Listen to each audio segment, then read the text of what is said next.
جس میں مسلمانوں نے اپنے ہی مسلمان بھائیوں کے خلاف پہلی بار تلوار بلند کی۔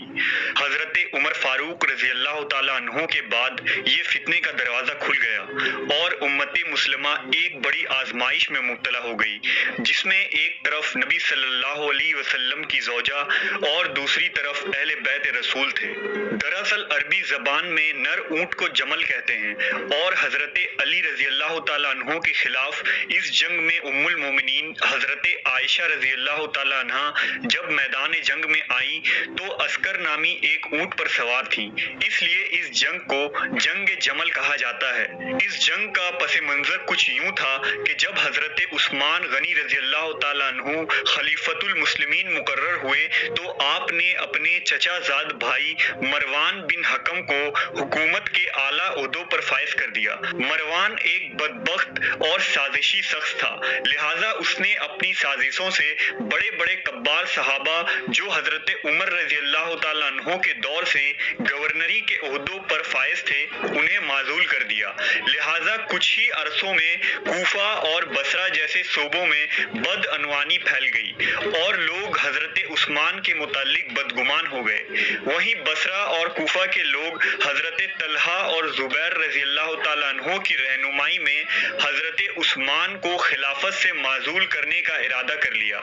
صبائی سازشوں کے ذریعہ مصر سے بھی ہزاروں لوگ حج کے بہانے مدینہ کے لیے نکل گئے، کیونکہ مدینہ اس وقت اسلامی خلافت کا دارالخلافہ تھا۔ ان علاقوں سے آنے والے تمام لوگوں نے حضرت عثمان کے خلاف مدینہ میں بغاوت کر دی اور سورج برپا ہو گیا۔ ان کا مطالبہ یہ تھا کہ حضرت عثمان نے بنو امیہ کے جن شریر لوگوں کو مصر و شام کا گورنر بنایا ہے انہیں دست بردار کر دیں اور ان کی جگہ حضرت ابو بکر رضی اللہ تعالیٰ عنہ کے بیٹے محمد بن ابو بکر کو مصر کا گورنر مقرر کر دیا جائے، ورنہ یہ بغاوت طول پکڑ جائے گی۔ لہٰذا حضرت عثمان نے حضرت علی اور صحابہ کرام کے مشورے سے ان باغیوں کے مطالبات قبول کر لیے۔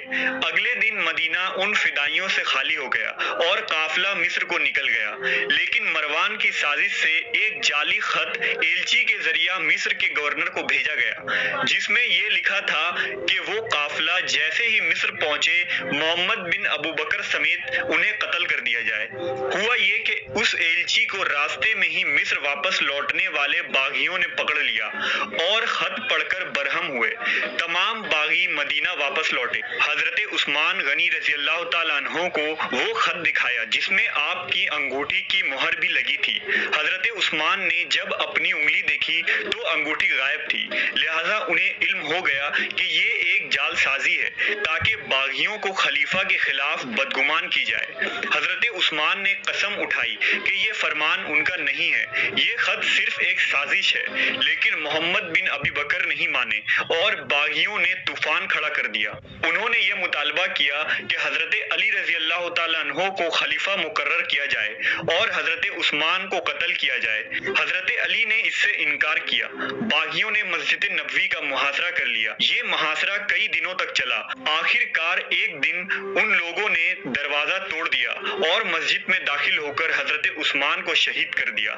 اب باغیوں نے حضرت علی سے مطالبہ کیا کہ وہ خلیفہ بن جائیں، لیکن آپ نے انکار کر دیا، مگر مدینہ کے لوگوں نے اصرار کیا اور صحابہ نے بھی حضرت علی کو یہی مشورہ دیا کہ اس وقت حالات کے پیش نظر حضرت علی کا خلیفہ بن جانا ہی مناسب ہوگا، پھر بعد میں ان قاتلین عثمان کو سزا دے دی جائے گی۔ لہٰذا حضرت زید بن ثابت رضی اللہ تعالیٰ عنہ، حضرت ابن عمر، حضرت طلحہ و زبیر رضی اللہ تعالیٰ عنہ جیسے صحابہ نے آپ کی بیعت کر لی اور آپ خلیفہ مسلمین مقرر ہوئے۔ اب لوگ اس امید میں تھے کہ حضرت علی قاتلین عثمان سے قصاص لیں گے، لیکن ایسا نہ ہوا۔ حضرت علی نے اس میں تاخیر کی کیونکہ یہ باغی لوگ اب بھی مدینے میں موجود تھے اور آپ چاروں طرف سے ان باغیوں سے گھرے تھے، لہٰذا لوگ آپ کے خلاف بدگمان ہو گئے۔ صبائیوں نے لوگوں میں یہ افواہ پھیلا دی کہ خلیفہ بننے کے لیے حضرت علی نے قاتلین عثمان کا ساتھ دیا ہے اور اب وہ ان سے کوئی بدلہ یا قصاص نہیں لیں گے۔ لہٰذا حضرت طلحہ معاویہ شام سے حضرت علی کو خطوط پر خطوط لکھنے لگے کہ آپ جلد از جلد قاتلین عثمان کا حساب کریں، ورنہ وہ شام میں بغاوت کر دیں گے اور اسلامی اسلامی حکومت دو حصوں میں بٹ جائے گی۔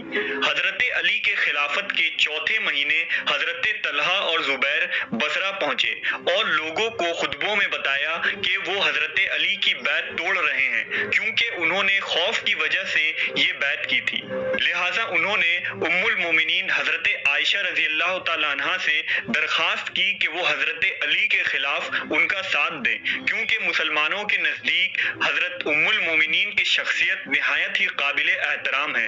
لہٰذا حضرت عائشہ، حضرت طلحہ اور زبیر رضی اللہ تعالیٰ عنہ نے بصرہ میں حضرت علی کے خلاف جنگ کا اعلان کر دیا اور قاتلین عثمان سے بدلہ لینے کا مطالبہ کیا۔ عبداللہ ابن عامر بن قریظ اور یالی بن امیہ نے 400 اونٹ اور 1,00,000 درہم پیش کیے، جس سے ایک بڑی فوج تیار ہو گئی، جس میں 3,000 سے بھی زائد سپاہی جمع ہو گئے۔ ان کی تعداد اہل بصرہ اور اہل مکہ سے تھی۔ سن 36 ہجری جمادی الاخر میں یہ لشکر بصرہ روانہ ہوا۔ جب حضرت علی کو خبر ملی تو آپ نے حضرت عائشہ کو بے شمار خطوط لکھے، جس میں آپ نے انہیں تلقین کیا کہ آپ اس عمل سے جماعت المسلمین کو ایک بڑی مصیبت میں ڈال رہی ہیں، لیکن حضرت عائشہ اور طلحہ و زبیر رضی اللہ تعالیٰ عنہ اس جنگ پر آمادہ رہے۔ لہٰذا حضرت علی مدینہ سے شیعان علی، حضرت عمار ابن یاسر، مالک اشتر، امام حسن و حسین علیہ السلام کے ساتھ دفاع کے لیے بصرہ کے سرحدوں کی طرف روانہ ہوئے۔ مسند احمد کی ایک حدیث کے مطابق قیس روایت کرتے ہیں کہ جب سیدہ عائشہ مدینہ سے بصرہ جاتے ہوئے بنی عامر کے نہروں تک پہنچی تو کتے بھونکنے لگے۔ انہوں نے کہا یہ کون سی جگہ ہے؟ تو لوگوں نے کہا یہ حوض کے پانی کا مقام ہے۔ انہوں نے کہا میرا خیال تو یہی ہے کہ میں واپس لوٹ جاؤں، لیکن ان کے بعض ہمسفروں نے کہا اب آپ واپس نہ جائیں بلکہ آگے بڑھیں، ممکن ہے کہ مسلمان آپ کو دیکھیں اور اللہ تعالیٰ ان کے مابین صلح کرا دے۔ انہوں نے کہا رسول اللہ صلی اللہ علیہ وسلم نے ایک روز ہم سے فرمایا تھا کہ تم میں سے ایک کی اس وقت کیا حالت ہوگی جب اس پر حوض کے کتے بھونکیں گے۔ لیکن یہ لشکر آگے بڑھتا گیا اور حضرت علی اور اصحاب جمل کا لشکر خریبہ کے مقام پر آمنے سامنے آ پہنچا۔ حضرت علی نے صلح کی کوشش کی اور حضرت طلحہ و زبیر کو خط لکھے کہ آپ قرآن کی مخالفت کر رہے ہیں اور قاتلین عثمان کا بدلہ ضرور لیا جائے گا۔ آپ ان باغیوں کا ساتھ دے کر مسلمانوں میں تفرقہ نہ پھیلائیں۔ مگر جنگ کی آگ بھڑک اٹھی اور دونوں لشکر کا ٹکراؤ ہو گیا۔ اس جنگ میں بہت سے اصحاب جمل قتل کیے گئے، لہٰذا باغیوں کا گروہ بھاگنے لگا۔ حضرت طلحہ بھی شہید ہو گئے۔ ایک روایت کے مطابق جب حضرت طلحہ پر یہ ظاہر ہوا کہ وہ غلطی پر ہیں تو وہ خود جنگ کے دوران پیچھے ہٹ گئے، اس لیے آپ کو مروان نے ہی شہید کروایا۔